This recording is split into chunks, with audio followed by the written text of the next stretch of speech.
Oi, gente, e agora a gente vai começar com os vídeos explicativos de cada uma das etapas. Aqui agora é o vídeo referente à primeira etapa e a gente vai explicar para vocês como que funciona essa etapa.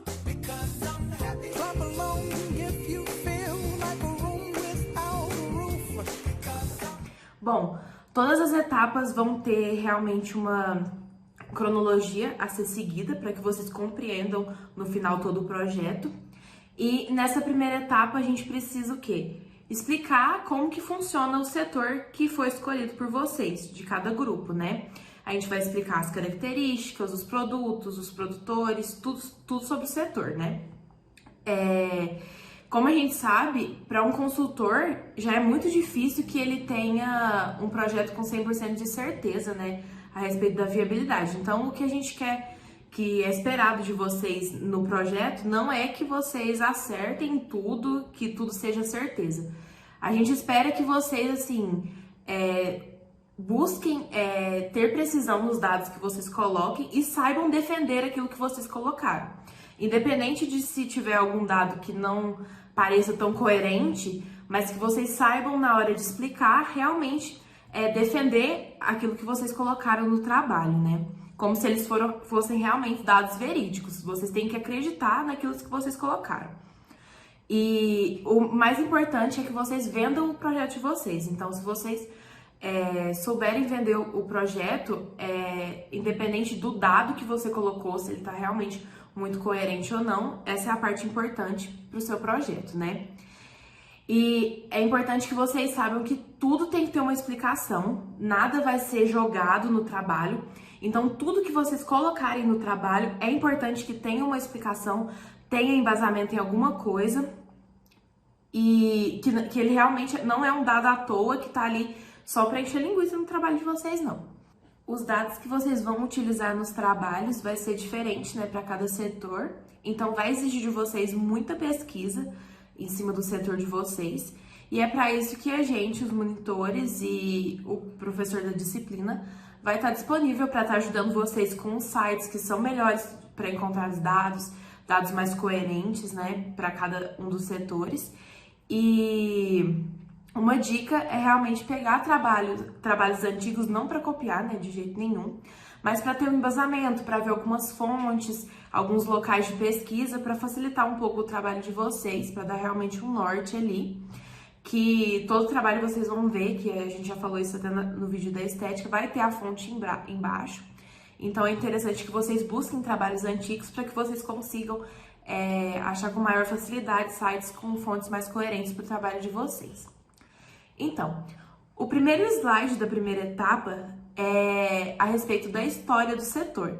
Então vocês vão colocar pontos importantes da história do setor. Não precisa contar toda a história do setor detalhadamente. É realmente colocar como surgiu, alguns eventos que foram marcantes e relevantes para o setor, como que foi a trajetória desse setor no país, né, que você está implementando sua planta, né? Então, o começo do seu projeto é realmente introduzir o setor que você vai estar pesquisando, né? Fazendo o seu projeto. Sempre que você for fazer essa história, é importante que esteja em ordem cronológica durante toda a linha, né, do tempo que você tá explicando, né? E logo depois já dessa história, a gente coloca a cadeia produtiva do setor, né? Para mostrar quem compra, quem vende, como que é a distribuição, quais os principais insumos, né? E evidencia também quais são os principais custos, aqueles que a gente consegue analisar, os que a gente consegue prever também, quais os melhores locais para implementar a planta. Então, é realmente mostrar como que funciona a produção no setor que vocês estão estudando, né? Além disso, depois vocês vão evidenciar características do produto, né, do seu setor. Se você está fazendo sobre o setor de cimento, por exemplo, quais são as características desse produto final.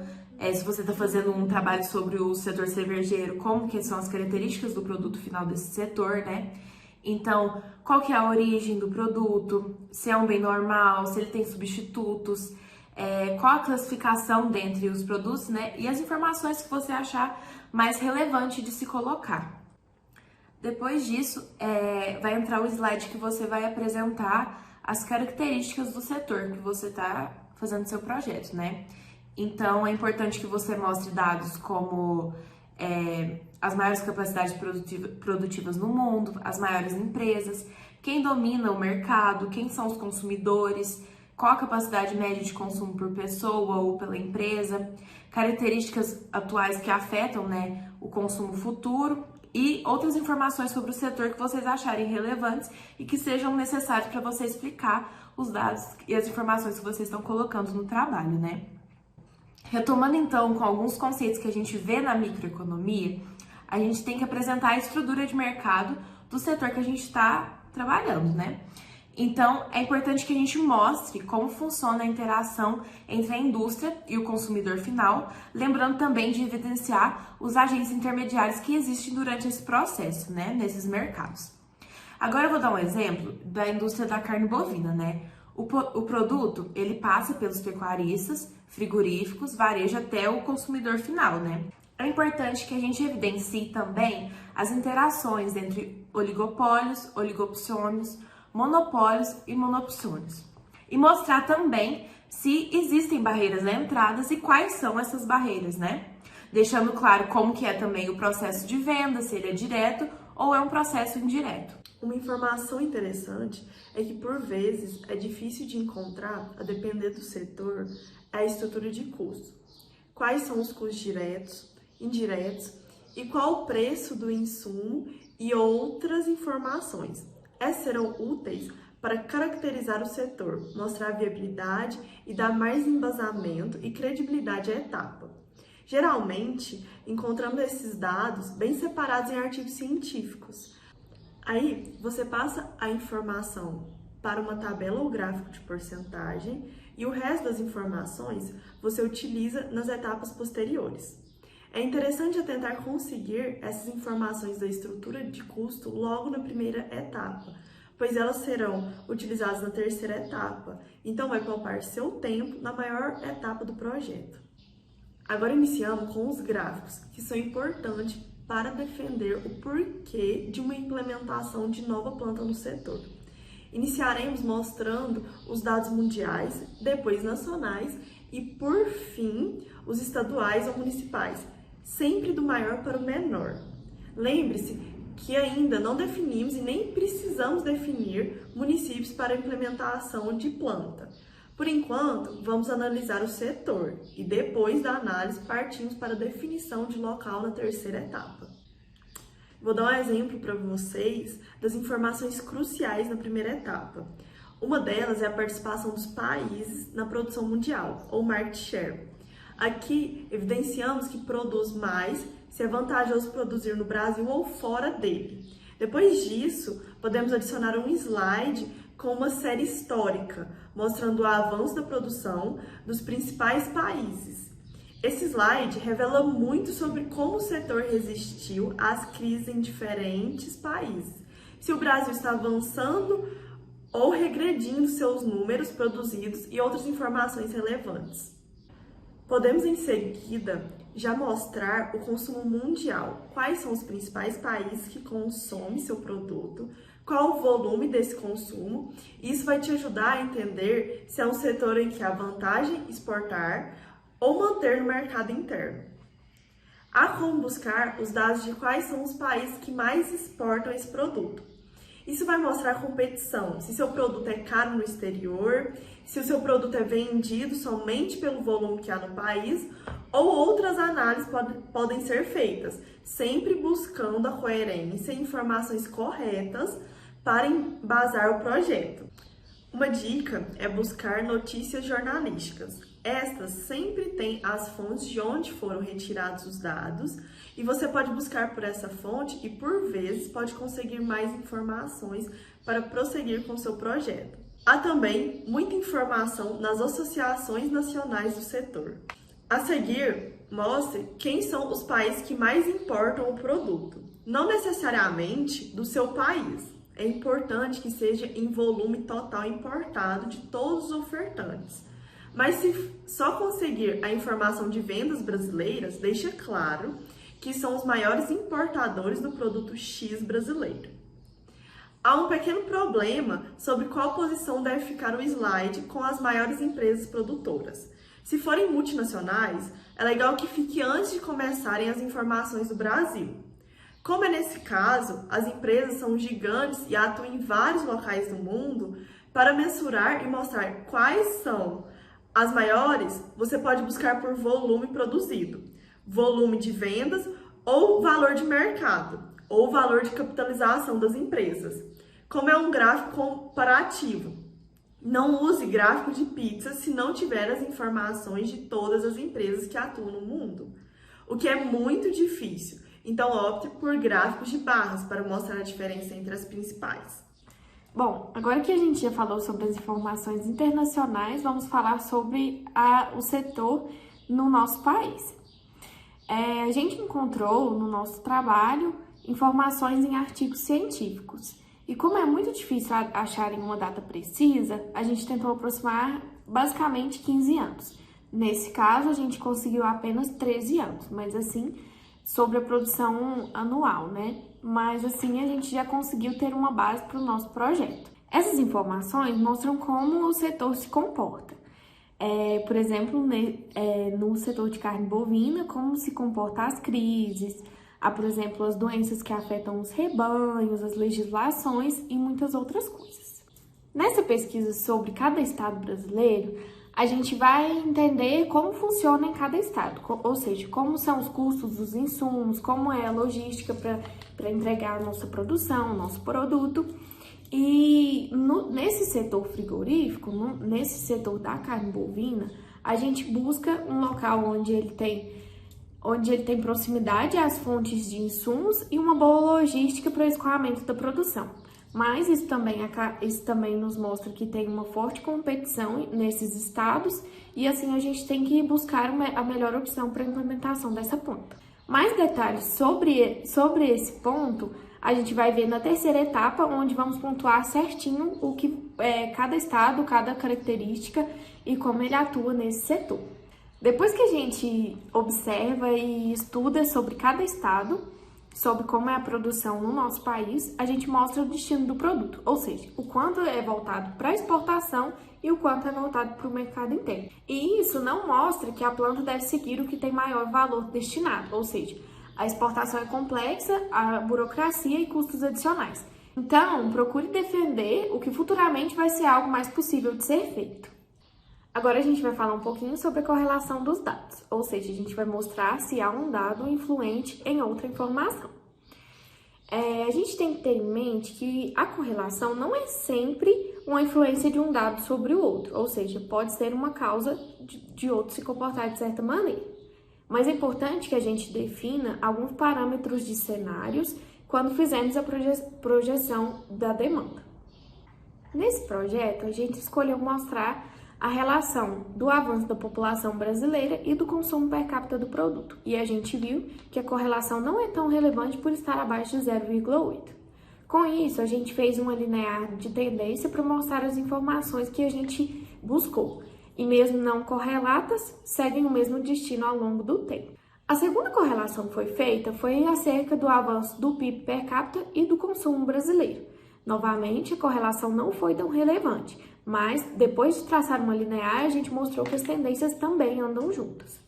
É importante lembrar também que temos que buscar correlações fortes, ou seja, tem que ter grande influência sobre os dados. Mas se você não conseguir essas correlações tão fortes, você tem que ser o mais coerente possível na sua explicação. E dessa forma, você mostra a tendência, como a gente mostrou aqui, com uma linha linear para ver como funcionam os dados ao longo do tempo.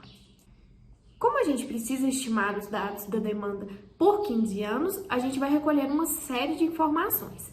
Nessas informações vão estar vários conceitos sobre elasticidade. Neles vamos ter elasticidade renda-demanda, elasticidade preço da demanda, elasticidade preço do produto substituto, se houver. A elasticidade preço da demanda e a elasticidade preço cruzado do produto substituto, ou seja, como um produto substituto influencia no produto que a gente está pesquisando, são encontrados em artigos científicos já prontos. Mas a elasticidade renda da demanda precisa ser calculada. E a gente vai explicar já já para vocês.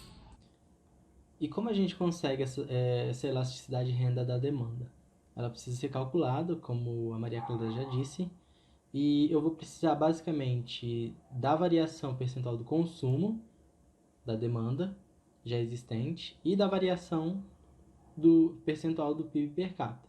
Então, a variação percentual é feita com essa fórmula. Eu pego o último ano, a quantidade do último ano que eu estou mensurando aqui. No caso, a gente está usando, sempre deixe aqui do lado da sua variação o período que foi utilizado, 2005 a 2017. Então, eu pego aqui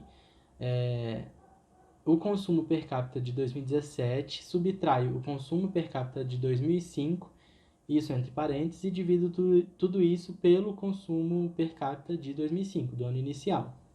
E a variação do PIB per capita, a mesma coisa. Eu pego o PIB per capita final de 2017 menos o PIB per capita inicial de 2005 e divido tudo isso pelo PIB per capita de 2005 inicial. Com isso, a gente vai ter as duas coisas que a gente precisa para fazer a elasticidade de renda da demanda. Você pega, basicamente, a variação da demanda pela variação da renda, do PIB.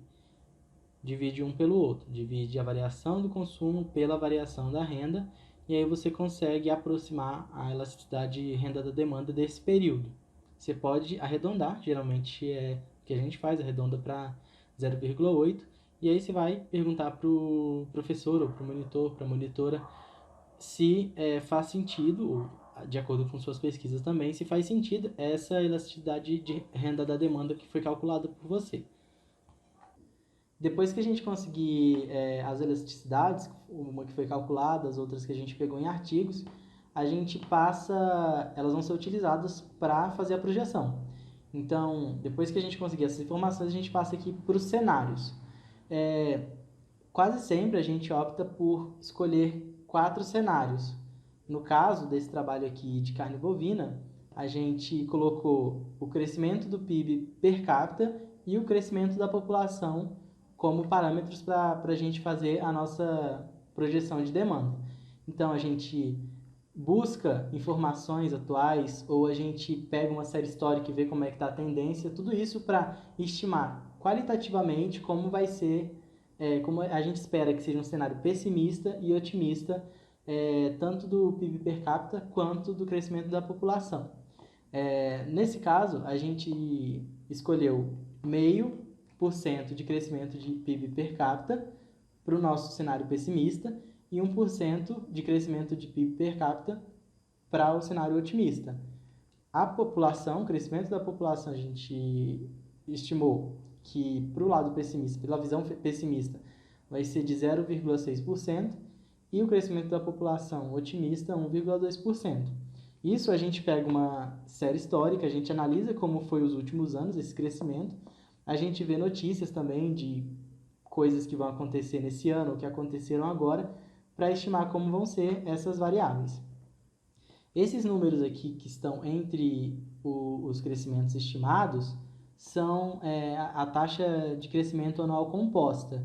Isso a gente vai calcular depois que for feita a projeção de demanda.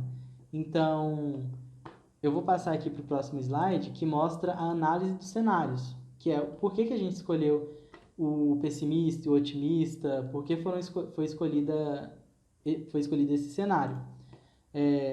Antes de mais nada, só lembrando que tem que ficar destacado qual foi o cenário escolhido, e eu estou primeiro passando pelo PowerPoint, que é para explicar mais ou menos o rumo que vocês vão seguir.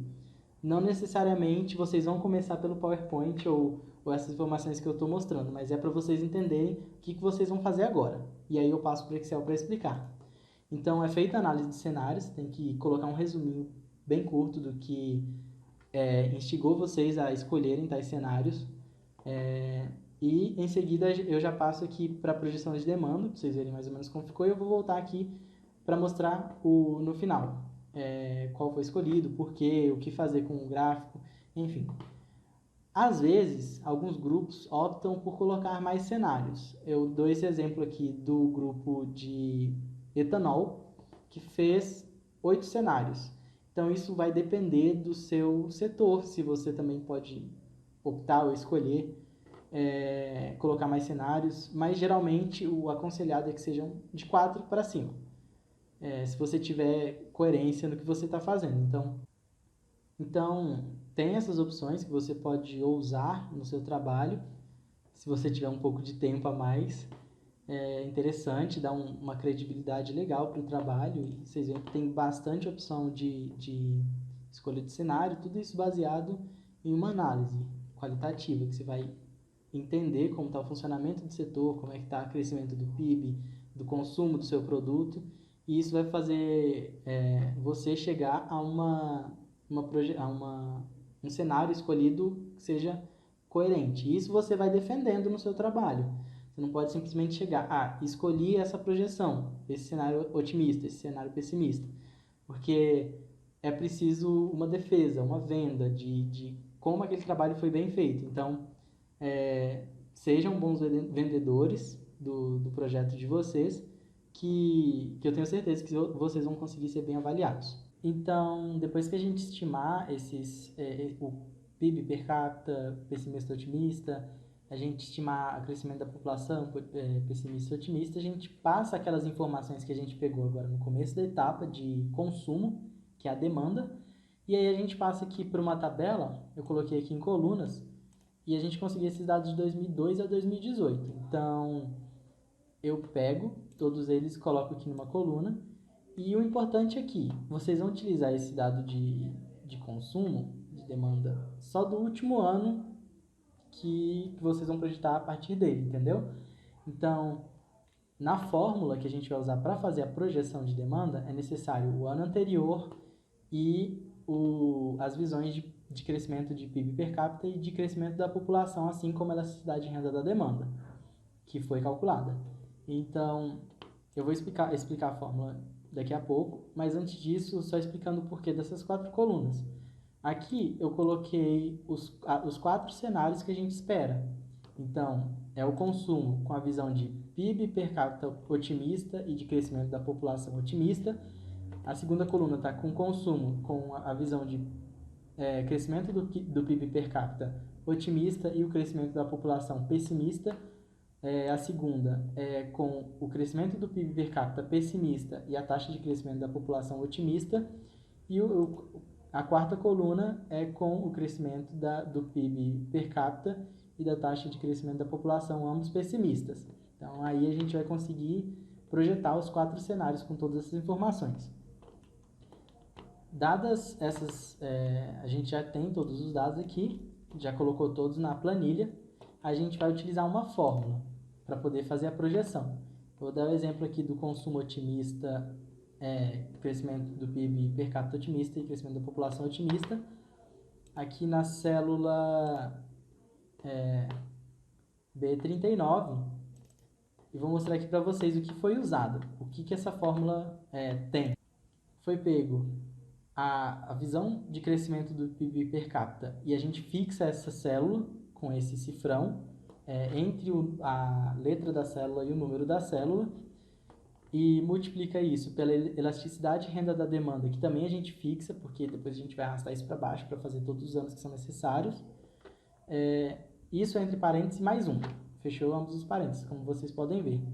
Tudo isso multiplicado pelo consumo do ano anterior. Então, como vocês podem ver, a gente não vai utilizar todos os anos anteriores, antes de 2018, no caso 2019, para fazer essa projeção. Eu coloquei mesmo só para a gente ter uma noção. E esse consumo do ano anterior eu multiplico pela visão do crescimento da população também otimista, que nesse caso eu estou mostrando a célula aqui, a coluna otimista, mais 1. Vou deixar na tela aqui para vocês como é feita essa fórmula direitinho. E isso fixado. A única coisa que não vai ser fixada nessa fórmula é o consumo do ano anterior, porque toda vez que a gente puxar para baixo, como eu vou puxar agora, já vai vir o crescimento do PIB per capita e da população fixados, lá nas células que eu coloquei o que eu estimei, o que a gente estimou, e a única coisa que vai mudar é o consumo do ano anterior. Então, ele vai sempre pegando o consumo do ano anterior logo em seguida, sem ser fixado. E a gente vai fazer isso para todos os outros. No caso a gente pega aqui o otimista pessimista na célula C38, que também tem isso. E agora o que eu mudei aqui? Eu mudei que agora a taxa de crescimento da população fixada é a pessimista. Na célula ao lado, também a mesma coisa. Eu mudei agora que o crescimento do PIB per capita fixado está sendo pessimista e o crescimento da população fixado o otimista. Então, essa fórmula os monitores podem passar para vocês também podem pegar em trabalhos anteriores, mas é importante vocês compreenderem como é feita essa projeção. E a partir daí, fez a fórmula, fixou o que é para ser fixado, deixou o ano anterior sem fixar, vocês puxam tudo para baixo para a quantidade de anos que vocês precisam, no caso, os 15 anos. E fazem isso para todas as outras. É basicamente isso. Entendeu o conceito, conseguiu calcular a elasticidade de renda da demanda, você já consegue fazer, a partir das visões de crescimento, das suas variáveis, toda essa projeção. E essa projeção, a gente vai fazer um gráfico dela para mostrar como ela está sendo ao longo do tempo. E vai colocar isso no nosso PowerPoint. Então, lembra que o CAGR, que é a taxa de crescimento anual composta, estava junto lá no slide dos cenários? Tinha um cenário aqui, ó.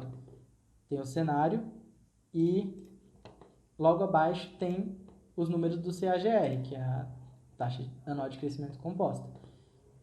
Isso eu consigo com uma fórmula. O que eu preciso para conseguir esse CAGR? A fórmula, eu vou passar aqui para vocês agora, ela vai utilizar o consumo do último ano projetado dividido pelo consumo do último ano não projetado, que no caso é o de 2018, que a gente tem dados concretos. Isso tudo elevado a 1 sobre 17, que no caso é a quantidade de anos que a gente tem selecionados. Então, de 2018 até o último ano, 1 elevado a essa quantidade de anos, vocês contam as células lá e vai ter a quantidade de anos, nesse caso é 17. E é basicamente isso, fecho parêntese, menos 1. Então, de novo, consumo do último ano projetado, nesse caso é 2034, dividido pelo consumo do último ano não projetado, que nesse caso é o de 2018, isso tudo elevado a 1 sobre 17, fecho parêntese, menos 1. Eu vou colocar de novo a fórmula aqui na tela para ficar mais fácil de vocês compreenderem. Também está aqui no Excel, também mostro para vocês, que fica fácil de entender.